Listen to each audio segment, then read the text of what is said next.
भाई साहब, अगर आपका भी क्रिकेट से ताल्लुक गली से बना था तो वट्टा बॉलर से थोड़ी बहुत जान पहचान तो जरूर होगी, क्योंकि शुरुआत तो यहीं से होती है ना। और हर मोहल्ले का कामयाब बॉलर भी तो वही वट्टा बॉलर होता है। और गली क्रिकेट काउंसिल की तरफ से लीगल होने का लाइसेंस मिलने के बाद तो हर मोहल्ले में इसी का राज चलता है। लेकिन क्रिकेट के मैदान में ऐसा नहीं होता जनाब, बल्कि आईसीसी को इलीगल एक्शन वाले बॉलर्स ऐसे ही हजम नहीं होते जैसे कमजोर स्टमक वाले को पराठे। लेकिन तारीख गवाह रही है कि मोहल्ले की गली क्रिकेट हो या फिर इंटरनेशनल क्रिकेट का मैदान, हमेशा ही ऐसे बॉलर्स ने बल्लेबाजों को अपनी गेंदों पर नचाया है। तो आज की इस वीडियो में हम आपको बताने वाले हैं 10 ऐसे ही बॉलर्स के बारे में जिनके इलीगल एक्शन की वजह से इन्हें बैन कर दिया गया था। तो वीडियो को एंड तक जरूर देखिएगा, पसंद आए तो लाइक कर दीजिएगा। तो चलिए शुरू करते हैं। नंबर 1, दोस्तों, क्रिकेट के जादूगर स्पिनर मिथाया मुरलीधरन को कौन नहीं जानता। उन्होंने अपने अजीबोगरीब एक्शन के साथ कई साल तक बैट्समैन को सरप्राइज किए रखा और कई सारे रिकॉर्ड भी बनाए। मगर शायद आप ये नहीं जानते होंगे कि मुरली को इनके पहले ही मैच में अपने अजीबोगरीब एक्शन की वजह से बहुत मुश्किल का सामना करना पड़ा था। वेस्टइंडीज के खिलाफ इस मैच में अंपायर को मुरली का एक्शन नहीं भाया था और चोकिंग की वजह से अंपायर ने इनकी सभी गेंदों को नो बॉल देना शुरू कर दिया था। और ऐसा एक बार नहीं बल्कि 2-3 बार हुआ था। जैसे इसके बाद ऑस्ट्रेलिया के खिलाफ एक टेस्ट मैच में भी इन्हें बॉलिंग से रोक दिया गया था। इवन एक बार तो इंग्लैंड के खिलाफ एक मैच में मुरली की लगातार 5 गेंदों को नो बॉल दे दिया गया था, जिसके बाद कैप्टन रणतुंगा और अंपायर के दरमियान काफी बहस भी हुई थी और श्रीलंकन टीम मैदान छोड़कर वापस पवेलियन लौट गई थी। इस वक्त के रूल्स के मुताबिक मुरली पर कोई पाबंदी तो नहीं लगाई गई थी, लेकिन इन्हें अपना एक्शन दुरुस्त करने का मौका दिया गया था। नंबर 2, दोस्तों, कुछ बॉलर्स को अपने बॉलिंग एक्शन की वजह से एक बार नहीं बल्कि बार बार बैन किया जा चुका है, मगर इनकी कोशिश इन्हें फिर भी वापस ले आती है। जैसे Pakistani allrounder Mohammad Hafeez right arm off spin bowler हैं और अपने कैरियर की शुरुआत से ही वो लेफ्ट हैंडेड बैट्समैन के लिए किसी जादूगर की तरह थे। इनके सामने कोई भी लेफ्ट हैंडेड बैट्समैन टिक नहीं पाता था। लेकिन 2005 में ऑस्ट्रेलिया के खिलाफ इनके बॉलिंग एक्शन को इलीगल देखकर इन्हें बॉलिंग करवाने से रोक दिया गया। कुछ साल बाद हफीज ने अपना एक्शन मॉडिफाई किया और दोबारा से टेस्ट देकर बॉलिंग एक्शन क्लियर कर लिया। मगर 2014 में एक बार फिर इनका एक्शन रिपोर्ट किया गया, जिसके बाद इन्हें 1 साल के लिए फिर से बैन कर दिया गया। 1 साल पूरा होने के बाद 2016 में वो वापस बॉल लिए बॉलिंग करवाने के लिए मैदान में उतरे तो 2017 में तीसरी बार इन्हें रिपोर्ट कर दिया गया, मगर इस बार उन्होंने टेस्ट क्लियर कर लिया। लेकिन इसके कुछ ही अरसा बाद 2018 में न्यूजीलैंड के खिलाफ एक मैच के दौरान कीवी बल्लेबाज रोज टेलर ने इनके एक्शन पर एक बार फिर से एतराज कर दिया और इसके बाद 2019 में T20 ब्लास्ट लीग में भी हफीज को बॉलिंग करवाने से रोक दिया गया, जिसके बाद हफीज ने अपने एक्शन को एक बार फिर मॉडिफाई किया और अब हफीज दोबारा से बॉलिंग करवा सकते हैं।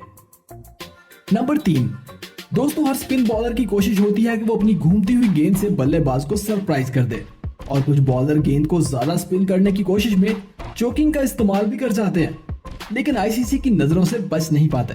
कुछ ऐसा ही West Indian spin bowler Sunil Narine के साथ भी हुआ। भाई, माना कि इनकी गेंदें विकेट पर झूमती हुई नजर आती हैं, लेकिन 2014 में चैंपियन ट्रॉफी के फाइनल के एक दिन पहले इनके एक्शन को इलीगल करार दे दिया गया और इन्हें बॉलिंग करवाने से रोक दिया गया, जिस वजह से वो चैंपियन ट्रॉफी का फाइनल भी नहीं खेल पाए। 2015 में श्रीलंका के खिलाफ ओडीआई मैच में फिर से इनके एक्शन को रिपोर्ट किया गया, लेकिन 1 साल के बाद 2016 में नारायण ने अपना एक्शन क्लियर करके फिर से क्रिकेट में वापसी कर ली। मगर 2018 में पीएसएल में इन्हें फिर से बॉलिंग करवाने से रोक दिया गया और 2020 के आईपीएल में भी नारायण के एक्शन को रिपोर्ट किया गया था। नंबर 4, दोस्तों, कुछ बॉलर्स अपने कैरियर में बार बार बैन होने के बाद भी हिम्मत नहीं हारते बल्कि दोबारा वापसी करते हैं। जैसे साउथ अफ्रीकी बॉलर जॉन बॉथा भी एक वक्त अफ्रीकी टीम की बेस्ट ऑप्शन थे, मगर 2006 में ऑस्ट्रेलिया के खिलाफ वनडे मैच में इन्हें इनके इलीगल बॉलिंग एक्शन की वजह से रिपोर्ट किया गया। मगर इसी साल नवंबर में उन्होंने मेहनत की और एक्शन क्लियर करके क्रिकेट में वापसी कर ली। मगर बदकिस्मती से 2009 में फिर से ऑस्ट्रेलिया के ही खिलाफ इन्हें दोबारा बैन कर दिया गया, जिसके कुछ अर्सा बाद इन्होंने टेस्ट देकर दोबारा से बॉलिंग एक्शन क्लियर कर लिया और उन्हें बॉलिंग करवाने की इजाजत भी मिल गई, लेकिन वो अपनी इलीगल दूसरा डिलीवरी नहीं कर सकते थे। नंबर 5, दोस्तों, Indian highest wicket taker of spin bowler Harbhajan Singh ने अपने डेब्यू मैच में ही सबको बहुत इंप्रेस किया था। इवन वो अपने कैरियर के शुरुआत से ही काफी अग्रेसिव दिखाई देते थे। इन्हीं दिनों 1998 में इंग्लैंड के खिलाफ एक मैच में इनके एक्शन को भी रिपोर्ट किया गया। खैर, 2-3 दिन की मेहनत के बाद हरभजन ने एक्शन क्लियर करके बॉलिंग करना तो स्टार्ट कर दी, मगर इस इलीगल एक्शन वाले भूत ने हरभजन का पीछा नहीं छोड़ा और 7 साल बाद इंडिया और बांग्लादेश के दरमियान चल रहे एक टेस्ट मैच में फिर से आ लिया। दरअसल इस बार हरभजन की दूसरा डिलीवरी स्कैनर में आ गई थी और इनका एंगल 22 डिग्री पाया गया था, जिसकी वजह से हरभजन को काफी मुश्किलात का सामना करना पड़ा। खैर जैसे तैसे करके हरभजन ने अपना एक्शन मॉडिफाई किया और फिर से बॉलिंग करवाना शुरू कर दी। नंबर 6, दोस्तों कीवी कैसे बॉलिंग करवाना स्टार्ट कर दी, लेकिन 2019 में एक बार फिर इनका एक्शन 20 डिग्री पाया गया और दोबारा इन्हें बॉलिंग करवाने से रोक दिया गया और एक बार फिर विलियमसन को एक न्यू एक्शन के साथ मैदान में उतरना पड़ा। आईपीएल 2019 में भी विलियमसन के बॉलिंग एक्शन को रिपोर्ट किया गया था।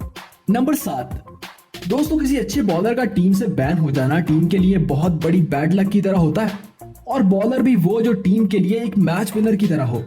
कुछ ऐसा ही श्रीलंकन टीम के साथ 2014 में हुआ था, जब श्रीलंकन स्पिन बॉलर सचित्रा सनानायक अपनी घूमती हुई गेंदों की वजह से इंग्लिश बैट्समैन के लिए मिस्टीरियस बने हुए थे।